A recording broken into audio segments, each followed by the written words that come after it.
عزیز دوستو، نبی کریم علیہ السلام آخری نبی ہیں۔ حضور علیہ السلام کے بعد اس امت میں تجدید دین کا کام، احیاء دین کا کام اولیاء اور صوفیاء نے کیا ہے۔ وقت کے ساتھ ساتھ فتنے سر اٹھاتے ہیں، مختلف قسم کی چیزیں مسلمانوں میں رائج ہونے لگ جاتی ہیں، سارے لوگ ہی اس کا اثر قبول کرتے ہیں، فتنے بارش کی طرح چھتوں پر برستے ہیں۔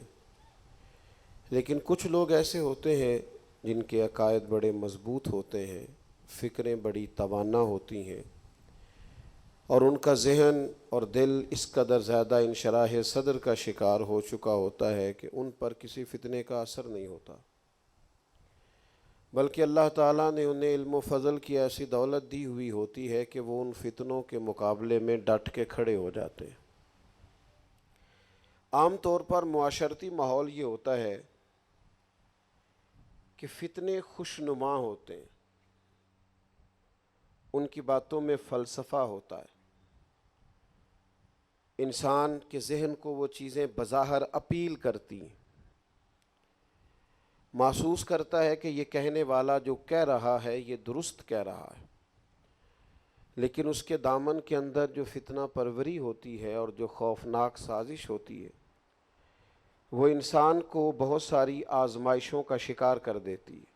نبی پاک علیہ الصلاۃ والسلام نے فرمایا، صحیح حدیث میں موجود ہے، فرمایا یہ فتنے ایسے ہوں گے کہ جو ان کی طرف جھانکے گا نہ صرف دیکھے گا، اسے بھی اپنی لپیٹ میں لے لیں گے، اور ان کے نعرے بڑے خوبصورت ہوتے ہیں۔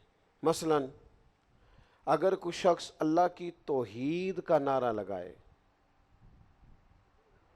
اور کہے کہ اللہ ہی قادر مطلق ہے، اللہ شانوں والا ہے، اللہ کے قبضہ و اختیار میں سارا کچھ ہے، لیکن یہ کہتے کہتے وہ یہ کہنا شروع کر دے معاذ اللہ کہ نبی پاک علیہ السلام کے پاس تو چیز ہی کوئی نہیں، خدا نے محبوب تو بنا لیا پر دیا کچھ بھی نہیں، تو اب اس نے خوشنما نعرہ لگایا ہے، نعرہ اس نے زبردست لگایا، بات توحید کی کر رہا ہے، ذہن کو اپیل بھی کرتی، لیکن اس کی اوٹ کے اندر وہ جو بات کر رہا ہے وہ کتنی خطرناک ہے۔ آپ قرآن مجید نے نا حضرت آدم اور شیطان کا واقعہ قرآن پاک نے 7 جگہوں پر بیان کیا، شاندار بات ہے جو اس نے کی ہے۔ اس نے کہا ہے میں اللہ تیرے آگے جھکتا ہوں، اور یہ بہت بڑی بات ہے، اس نے اللہ کے سامنے جھکنے سے انکار نہیں کیا، لیکن انبیاء کی پیروی کا منکر ہوا، نتیجہ کیا نکلا؟ دشمنی مول لے لی۔ عزیزو یاد رکھیے گا، نعرے خوشنما ہوتے ہیں۔ آپ کے ملک میں بڑے بڑے سونے نعرے لگے، ہم نے وہ نعرہ بھی دیواروں پہ لکھا ہوا دیکھا، روٹی کپڑا اور مکان مانگ رہا ہے ہر انسان، پھر مل گئی سب کو روٹی کپڑا اور مکان۔ پھر اس کے بعد ایک کرپشن کے خلاف نعرہ لگا تھا کہ 90 دنوں میں ختم کر دیں گے، ہو گئی تھی کرپشن ختم۔ ہم نے اس ملک میں، میری بہت زیادہ عمر نہیں، میں نے اپنے کانوں سے وہ نعرہ سنا ہے کہ قرض اتارو ملک سنوارو، پھر لوگوں نے اپنی جیبوں سے نکال کے زیورات بھی دیے تو پھر قرضہ اتر گیا تھا ملک کا۔ بس ان نعروں کے پیچھے لوگوں کے سیاسی مقاصد تھے، انہوں نے مقصد حال کیے، لیکن انہوں نے کسی جگہ بھی اپنے ان نعروں کی پاسداری نہیں کی۔ یہاں لوگ بڑے بڑے سونے نعرے لگاتے ہیں، لیکن نعروں کے دامن میں ذاتی مقاصد حال کرتے ہیں۔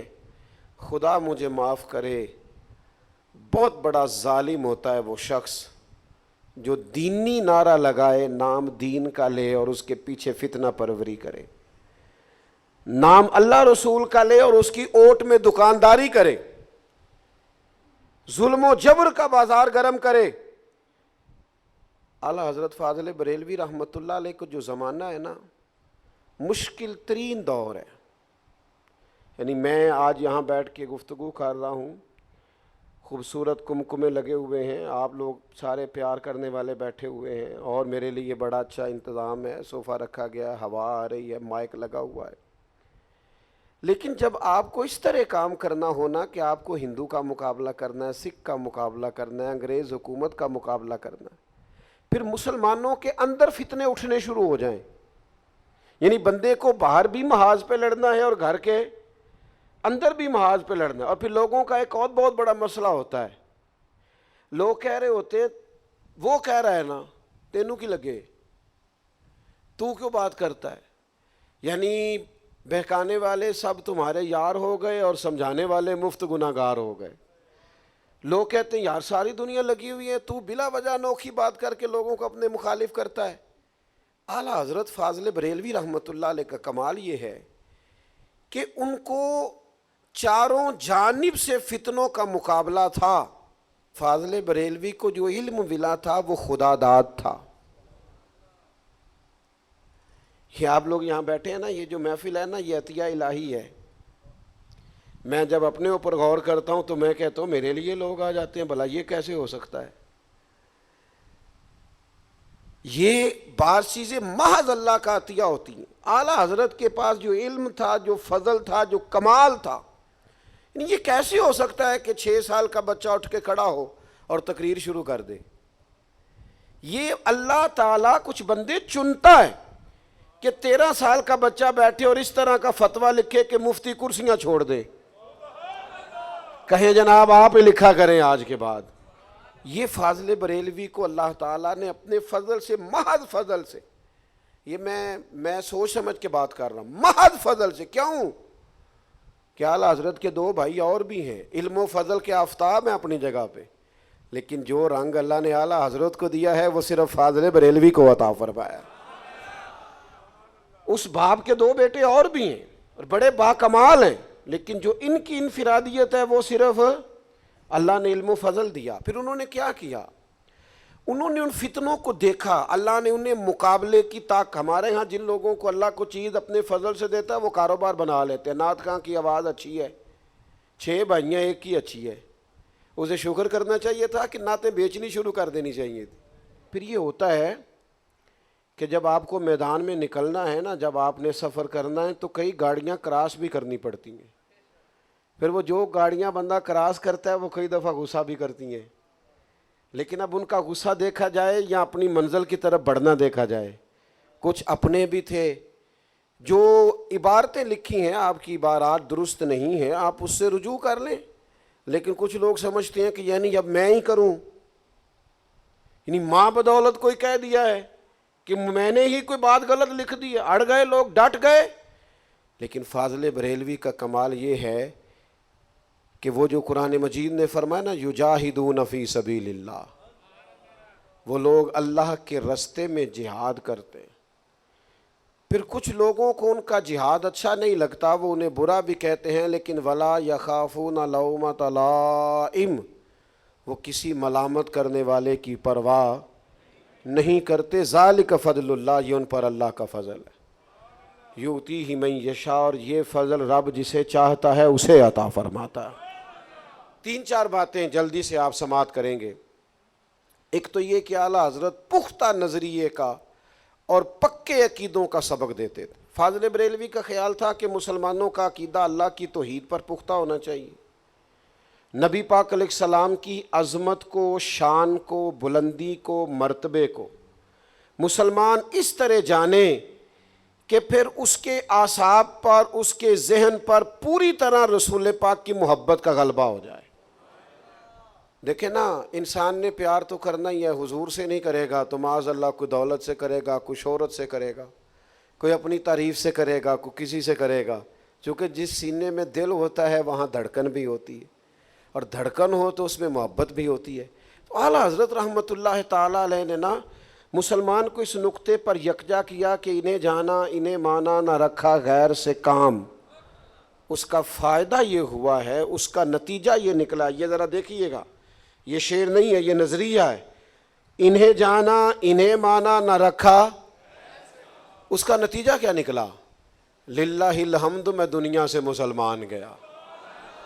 میں نے چونکہ اپنے آپ کو نبی پاک سے جوڑ لیا، صرف انہیں جانا انہیں مانا، نہ رکھا غیر سے کام، نتیجہ یہ نکلا کہ میرا ایمان بچ گیا، اور للہ الحمد کہ میں دنیا سے مسلمان گیا۔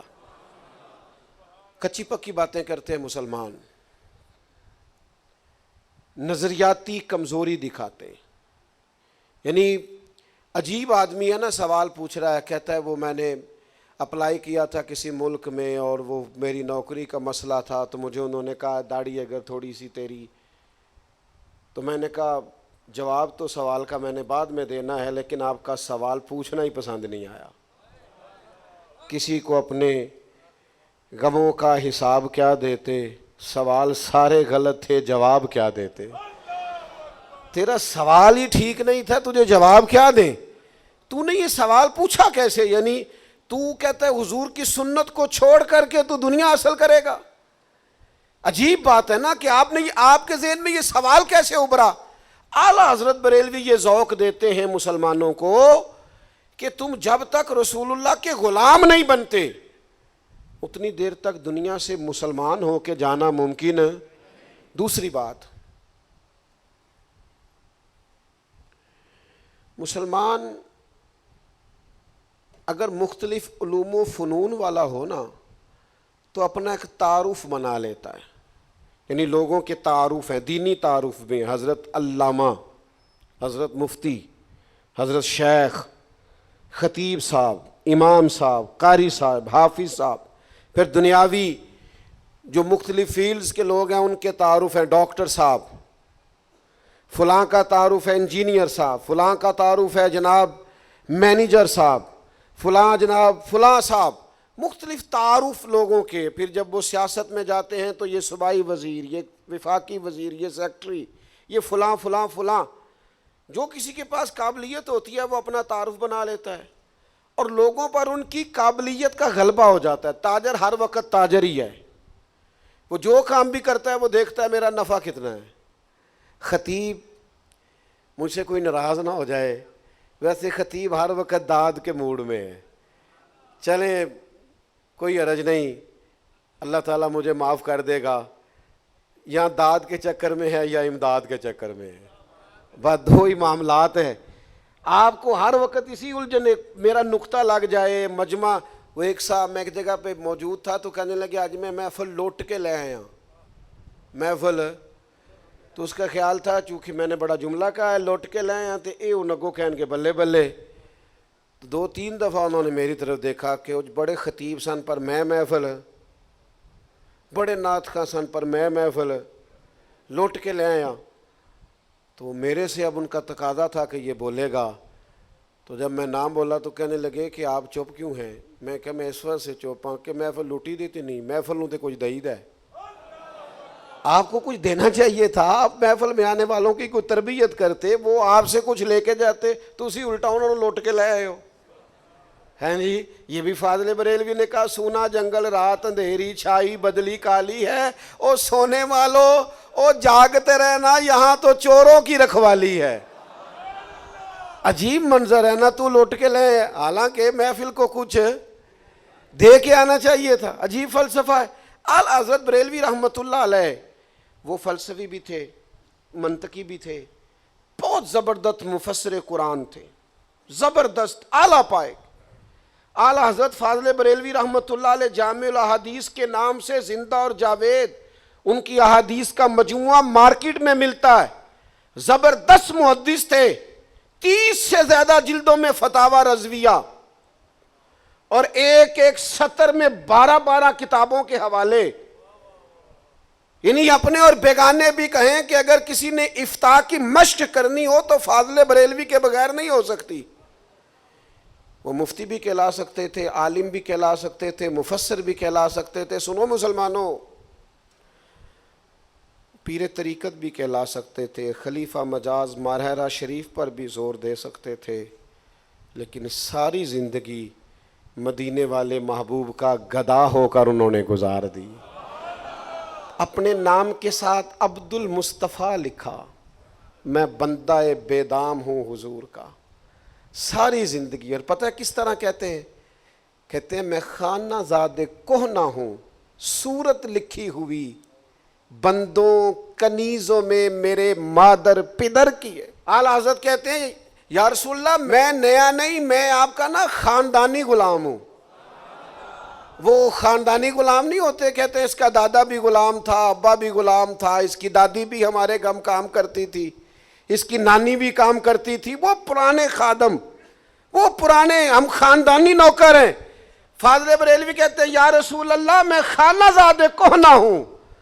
حضور میں آپ کا خاندانی نوکر ہوں، میرا ابا بھی آپ کے گھر کا غلام، میرا دادا بھی غلام، میری ماں بھی غلام، میری نانی بھی غلام، میرا نانا بھی غلام، میں خانہ زادے کہنا ہوں. حضور میں خاندانی نوکر ہوں آپ کا. اور صورت لکھی ہوئی، حضور ہمارے نام نہیں آپ کے رجسٹروں میں، آپ ہماری شکلوں سے واقف ہیں. وہ پرانے نوکر نہیں ہوتے نوکریاں کرنے والے، ان کی چہرے یاد. یا رسول اللہ صلی اللہ تعالی علیہ وسلم آپ کے رجسٹروں میں ہماری صورتیں لکھی ہوئی ہیں، بندوں کنیزوں میں میرے مادر پدر کی ہے، میرے دادا نانا کی آپ کے بندوں میں غلاموں میں، اور کنیزوں میں میری نانیوں دادیوں کے نام لکھے. اب شعر سنو گے تو زیادہ مزہ آئے گا. کہنے لگے میں خانہ زادے کہنا ہوں، صورت لکھی ہوئی بندوں کنیزوں میں میرے مادر پدر کی ہے. اب دیکھو کیا کہتے ہیں، اب کہتے ہیں کعبے کا نام تک نہ لیا، طیبہ ہی کہا، پوچھا جو تھا کسی نے کہ نیت کدھر کی ہے. چونکہ خاندانی غلام ہے نا یا رسول اللہ آپ کے، تو آپ کے گھر کی طرف ہی آنا ہے نا، نوکر جو ہوئے آپ کے گھر کے. اور پھر عرض کرتے ہیں یا رسول اللہ کوئی نہیں ہمارا کوئی بھی سہارا. حضور ہمیں لوگ سورج کی روشنی کی طرح کا بھی کوئی کمکما لگا کے دیں تو یہ پہر دو پہر کا ہے. کریمہ ہم نے بڑے رنگ آزما کے دیکھ لیے، ماہ مدینہ اپنی تجلی عطا کرے. اے ماہ مدینہ اپنی تجلی عطا کرے. یہ ڈھلتی چاندنی تو پہر دو پہر کی ہے، یہ تو پہر دو پہر کی چاندنی ہے. اپنے آپ کو حضور سے جوڑا، اپنا تعارف رسول اللہ کے غلام کے طور پہ کیا، ساری زندگی غلام کہلانا پسند کیا، اپنے آپ کو دروازہ رسول کا گدھا ساری زندگی انہوں نے بنائے رکھا. اور صرف نبی پاک کا نہیں، حضور کے اصحاب کا بھی، نبی پاک کی اولاد کا بھی. خط آتے تھے اعلیٰ حضرت کو. آج کل ان خطوں کا ترجمہ کومنٹس ہیں، میسیجز ہیں، کومنٹس آتے تھے، خطوط آتے تھے، خط پڑھے جاتے تھے. حضرت شاہ ظفر الدین بہاری نے خط پڑھا اعلیٰ حضرت کو، خط آتے، عصر کے بعد خط پڑھے جاتے تھے، جواب لکھے. اس میں نے کسی نے گالیاں لکھ کے بھیجی. آپ کا کیا خیال ہے کہ لوگ گالیاں نہیں دیتے؟ بڑا کچھ کرتے.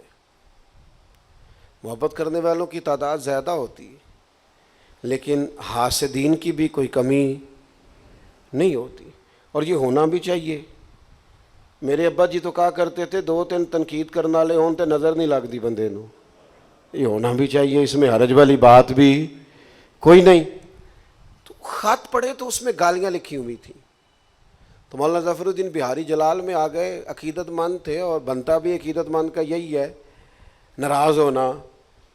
تو اور شیخ کا پھر بنتا ہے کہ ان کی اس معاملے میں تربیت کرنا، ان کو درگزر کا اور سادگی کا اور اپنی طرف سے عاجزی کا پیغام دینا.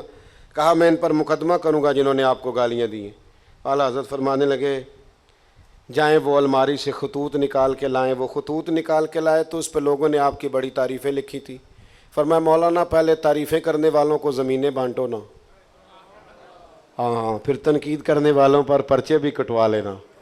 پھر فرمانے لگے میں ان کو سمجھاتا ہوں کہ یہ نبی پاک کے بارے میں کمزور جملے نہ بولیں، یہ الٹا گالیاں دیتے ہیں. چلو جتنی دیر مجھے گالی دیتے ہیں، حضور کی بے ادبی سے تو بچے رہتے ہیں نا.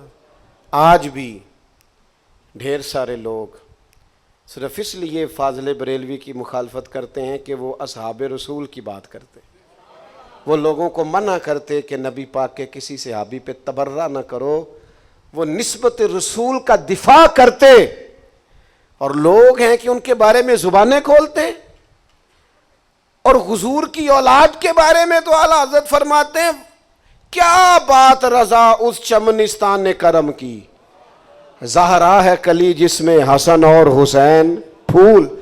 تو انہوں نے لوگوں کو پکے عقیدے ہونے کا درس دیا۔ انہوں نے کہا کہ تم جو بھی ہو، مفسر، محقق، مدقق، لیکن غلام رسول بن کے رہو گے تو ایمان کی سلامتی سے دنیا سے جاؤ گے۔ چوتھی بات سنیں، اعلیٰ حضرت رحمۃ اللہ علیہ مسلمانوں کو ہر چیز کتاب و سنت کی روشنی میں سمجھنے کا درس دیتے ہیں۔ یہ خاص بات ہے، آپ نے اس پر توجہ کرنی۔ فتوے کو کیا لیتے ہیں ہم لوگ؟ مثلا فتویٰ کیا ہوتا ہے؟ لوگوں نے فتوے کا بڑا عجیب معنی سمجھ لے، فلاں نے فتویٰ دے دیا، فلاں نے فتویٰ لگا دیا۔ یہ فتویٰ کیا ہوتا ہے؟ فتویٰ کو لگ تو نہیں جاتا۔ فتوے کا کیا مطلب ہوتا ہے؟ معاذ اللہ ثم معاذ اللہ، یہ کسی تہمت کا نام ہے۔ استفتاء کا مطلب ہوتا ہے آپ نے سوال پوچھا ہے کہ اس مسئلے کا شرعی حکم کیا ہے۔ اعلیٰ حضرت بریلوی سے پوچھا گیا حقوق العباد کیسے معاف ہو سکتے ہیں؟ کسی بندے کے ذمے حقوق العباد ہیں، اعلیٰ حضرت نے پورا رسالہ لکھا۔ اب وہ فتویٰ ہے، لیکن اس کا مطلب کیا ہے کہ آپ حقوق العباد اس طرح ادا کر سکتے ہو۔ یہ کیا یہ فتویٰ لگ گیا ہے؟ لوگ سمجھتے ہیں کہ وہ فتویٰ شاید ہمارے عرف عام میں نا سادے بس ہمیں فتویٰ پتہ نہیں کوئی ایسی چیز ہے کہ کوئی بندہ کسی پر کوئی چیز تھوپ دیتا ہے۔ او بھائی ایسا نہیں ہے، فتویٰ تو کتاب و سنت کی روشنی میں مسئلے کی حیثیت جاننے کا نام ہے۔ اعلیٰ حضرت فاضل بریلوی وہ اسپیشلسٹ آدمی تھے جو ممبر پر بیٹھتے تھے اور پوری دنیا سے لوگ ان کے سامنے سوال بھیجتے تھے اور بھیج کر پوچھتے تھے کہ جناب اس مسئلے کے بارے میں شریعت کیا کہتی ہے۔ وہ جو جواب لکھتے تھے اسے فتویٰ کہتے ہیں، اور ان کے وہ جواب چھپے ہیں تو 30 سے زیادہ جلدیں بن گئی ہیں۔ اعلیٰ حضرت بریلوی نے کرنسی نوٹ کے بارے میں فتویٰ دیا ہے، فاضل بریلوی رحمۃ اللہ علیہ نے حقوق العباد کی بابت فتویٰ دیا ہے۔ اعلیٰ حضرت سے لوگوں نے پوچھا کس کے مرید ہوں، کتاب و سنت کی روشنی میں بتائیں، تو اعلیٰ حضرت نے فتویٰ لکھ کے دیا، فرمایا سب سے پہلی بات بندے کا عقیدہ ٹھیک ہو۔ قسم اللہ کی عزت کی، میں بڑا کم قسم اٹھاتا ہوں، یہ جو پہلی بات فاضل بریلوی نے کی ہے نا، آج سے کوئی 125 سال پہلے، آج میں اس کے نتیجے دیکھ رہا ہوں۔ اچھا بھلا عقیدے کا اچھا آدمی تھا، لیکن بد عقیدہ پیر کا مرید ہوا ہے، صحابہ کا بے ادب ہو گیا۔ اچھا بھلا عقیدت مند تھا، لیکن وہ ناسبیت کے رستے پہ چل پڑا ہے، کسی خارجی کا بیعت ہو کے۔ کہا عقیدہ ٹھیک ہو، صحیح عقیدے کے بندے کا بیعت ہو نا، جو تمہیں کہانیاں سنائے کہ نہیں یہ معرفت دی گل دسن لگا، اسے کوئی تو معرفت رہنے دے، تو کوئی آیت پڑھ یا نبی پاک کا کوئی فرمان سنا۔ یہی ہمارے لیے بہت بڑی معرفت ہے۔ اللہ کے قرآن سے بڑھ کر معرفت کیا ہے؟ حضور کے فرمان سے بڑھ کر معرفت کیا ہے؟ اور دوسرا فاضل بریلوی نے فرمایا اتنا علم ضرور جانتا ہو کہ وہ ضرورت کا مسئلہ کتاب سے نکال لے، جاہل کے مرید نہ ہونا، ورنہ ہم تو ڈوبے ہیں صنم، تم کو بھی لے ڈوبیں گے۔ اور حضرت سلطان باؤ کا فتویٰ ہے بانج علموں جو کرے فقیری او کافر مرے دیوانہ، جاہلوں کی بیعت نہ ہو۔ پیر تو وہ ہے جو دین بتائے، اور جسے دین آئے نہ وہ بتا سکتا ہے۔ جاہلوں کے پلندے کھلے ہوئے ہیں، مذاق بنایا ہوا ہے، اتنا علم رکھتا ہو کہ کتاب سے مسئلہ دیکھ کے بتا سکے۔ اور تیسرا فاضل بریلوی فرماتے ہیں فاسق نہ ہو، اعلانیہ گناہ نہ کرتا ہو، کتے نہ لڑاتا ہو، جانوروں کے تماشے نہ کراتا ہو، سرے عام عورتوں کے بیچ نہ گھومتا ہو، فاسق بولن نہ ہو، اعلانیہ جرم نہ کرتا ہو۔ جو ایسا کرے وہ بے دین تو ہوتا ہے پر پیر نہیں ہوتا۔ اور چوتھا فاضل بریلوی فرمانے لگے پیر اسے پکڑنا اس کا کوئی سلسلہ ہو، اپنے لفظوں میں بات کروں تو اس کو پیر پکڑنا جس کا اپنا بھی کو پیر ہو، جدا کو پیچھا بھی ہوئے۔ کچھ نہ کچھ ظاہری اسباب بھی ہونے چاہیے، کہیں سے اس نے سیکھا ہو، تربیت لی ہو، سلسلہ متصل ہو، ان لوگوں کی بیعت ہو۔ پھر اعلیٰ حضرت بریلوی رحمۃ اللہ علیہ فرماتے ہیں کہ یہ استفتاء اور فتویٰ یہ تھا کہ قرآن و سنت کی روشنی میں اپنے مسائل کو لے کے چلیں آپ۔ مثلاً ہر جگہ میلے ٹھیلے ہوتے ہیں، ہندوؤں کے بھی میلے ہوتے تھے، تو اعلیٰ حضرت سے پوچھا کیا ہندوؤں کے میلے میں جانا؟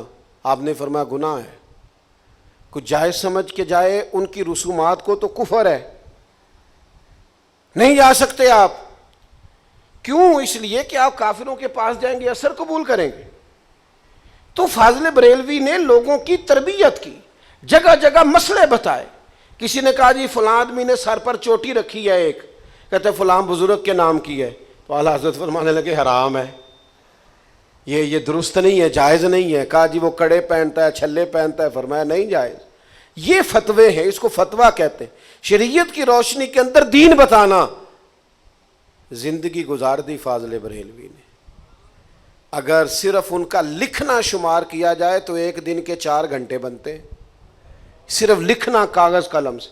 اتنی مشقت فرمائی انہوں نے، زندگی بھر لوگوں کی دینی تربیت کی۔ ایک بات پر بڑا زور دیتے تھے، کہتے تھے حقوق العباد والا مسئلہ ضرور حل کر کے جانا۔ آپ نے وہ حدیث پاک لکھی ہے کہ نبی پاک علیہ السلام نے فرمایا، مسند امام احمد بن حنبل میں حدیث ہے، فرمایا 3 قسم کی چیزیں ہیں حق کے معاملے میں۔ ایک وہ ہے جسے اللہ بالکل معاف نہیں کرے گا، وہ کیا ہے؟ شرک، کفر، اس کو اللہ معاف نہیں کرے گا۔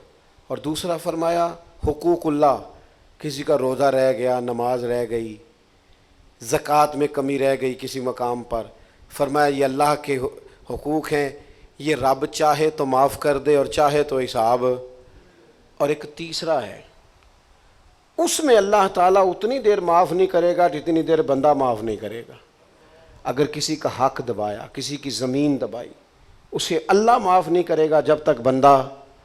اعلیٰ حضرت یہاں عجیب بات لکھتے ہیں، فرماتے ہیں ہمارا رب ہمارا مالک ہے، وہ چاہتا نا تو ہمیں کہہ دیتا میرے بندے میں نے تیری طرف سے معافی دے دی ہے، لیکن فرمایا اس نے مظلوموں پہ مہربانی کی ہے نا، وہ کہتا ہے تم معاف کرو گے تو پھر ہی میں معاف کروں گا، تم معاف کرو، تمہارا حق دبایا ہے، پہلے تم معاف کرو پھر میں معاف کروں گا۔ فاضل بریلوی فرماتے ہیں بہتر نہیں کہ یہیں صلح کر لیں، ایک دوسرے سے معافی لے لے، قیامت میں بھی اللہ نے صلح کرانی ہے، لوگوں کو قریب کرنا ہے، تو یہاں صلح۔ کچھ لوگ پتہ ہے بڑے ڈاڈے ہو جاتے ہیں، معافی بھی نہیں دیتے۔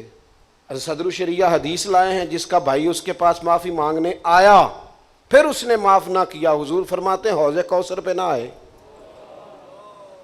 تو معافی نہیں کر رہا، وہ معافی لینے آیا ہے، معاف کر دے اگر کوئی مانگے تو۔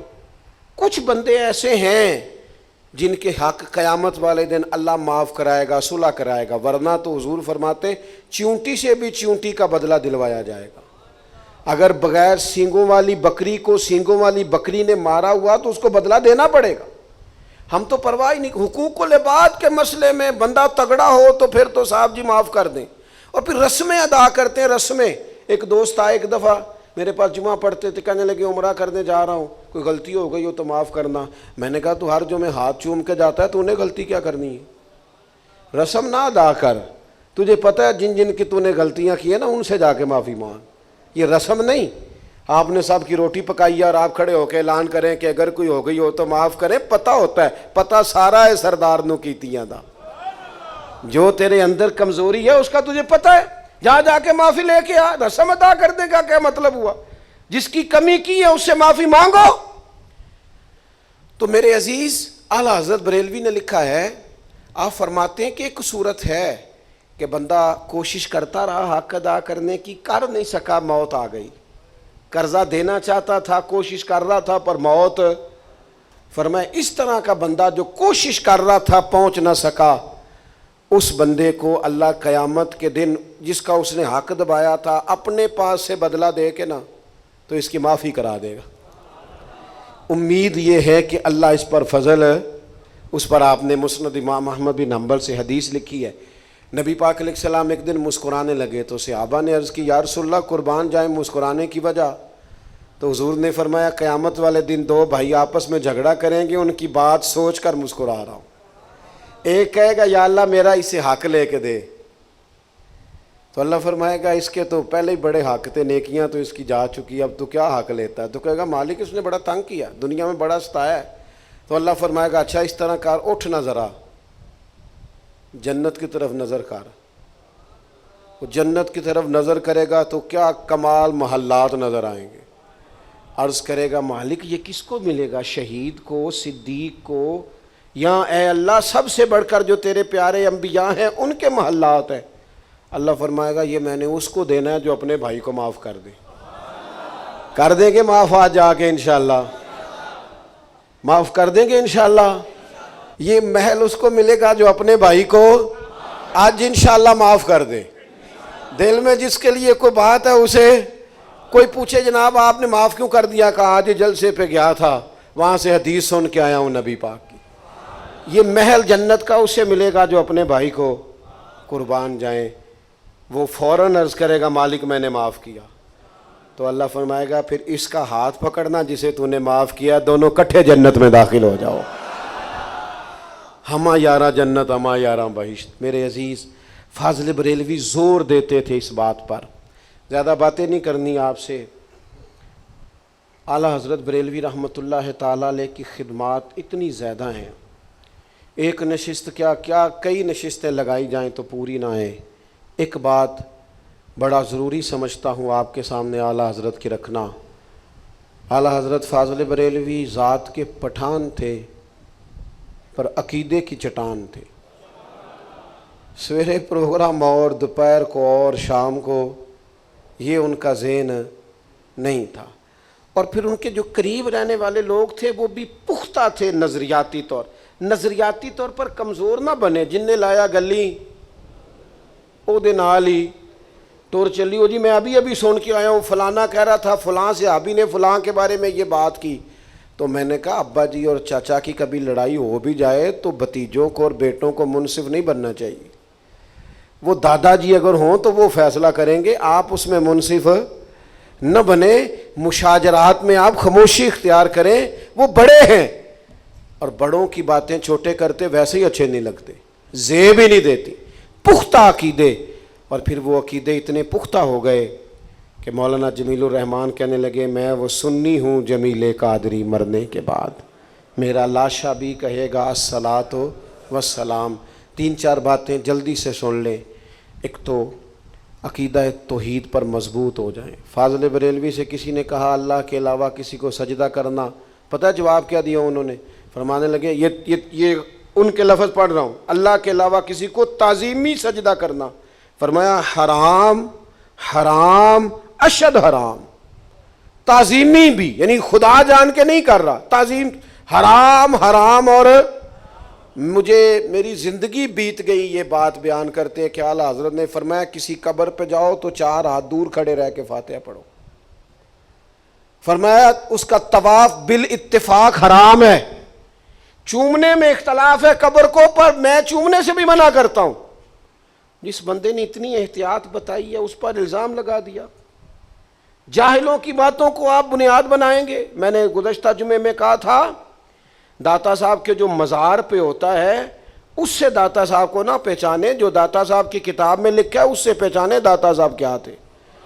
مجدد صاحب رحمۃ اللہ تعالی علیہ کی کتاب بتائے گی مجدد صاحب کیا ہیں.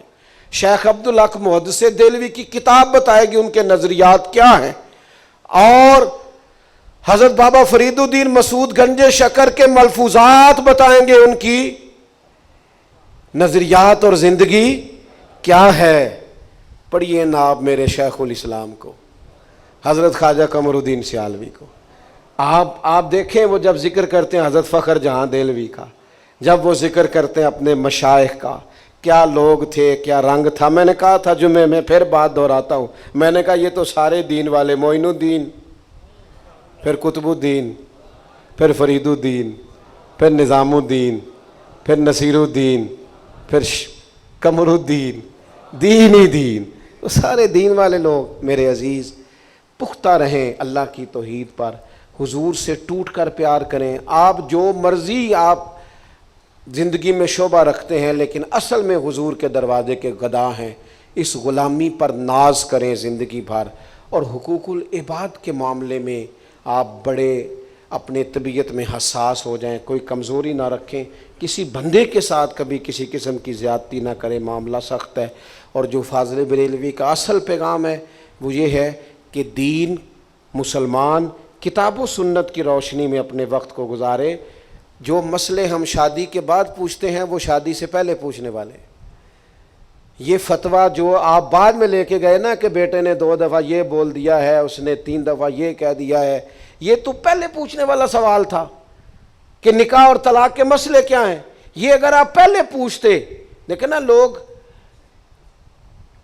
شیروانی کا آرڈر بھی مہینہ پہلے دیتے ہیں، فرنیچر بھی 4 مہینے پہلے احتیاطاً کہہ دیتے ہیں، اور معاذ اللہ میں نے یہ بھی سنا اپنے کانوں سے غلط تاریخ بتاتے ہیں اس کو شادی کی کہ ذرا پہلے دے دے. جھوٹ بولتے ہیں معاذ اللہ. آپ نے اتنا کچھ کرایا تو کیا اس نے فرنیچر سے اور شیروانی سے گھر اس کا بننا تھا؟ گھر تو میاں بیوی کا تب بننا تھا جب ایک دوسرے کے حقوق کا پتہ ہوتا. تو وہ حقوق کا تعین میرے عزیز کرنا زندگی میں ضروری ہے. ان باتوں پر خاص توجہ دیں. بچوں کو اگر طلاق کے مسئلے آتے ہوں نا، آپ یقین کریں انہیں پتہ ہو کہ 3 طلاقیں اکٹھی نہیں دینی چاہیے، یہ نہ دیں. گھر اجڑنے سے بچیں. لیکن مسئلے کا ہی نہیں پتہ. یہ شادی سے پہلے کسی مفتی کے پاس گئے نہیں، کوئی انہوں نے کورس ہی نہیں کیا، کوئی اس حوالے سے تعلیم ہی نہیں لی. نتیجہ کیا نکلتا ہے؟ گھر اجڑتے ہیں. تو ان ساری چیزوں کو سیکھیے، اس پر اپنے وقت کو لگائیے. اللہ کے حضور دعا ہے اللہ تعالی ہمیں اپنے بزرگوں کے نقوش قدم چلنے کی توفیق دے.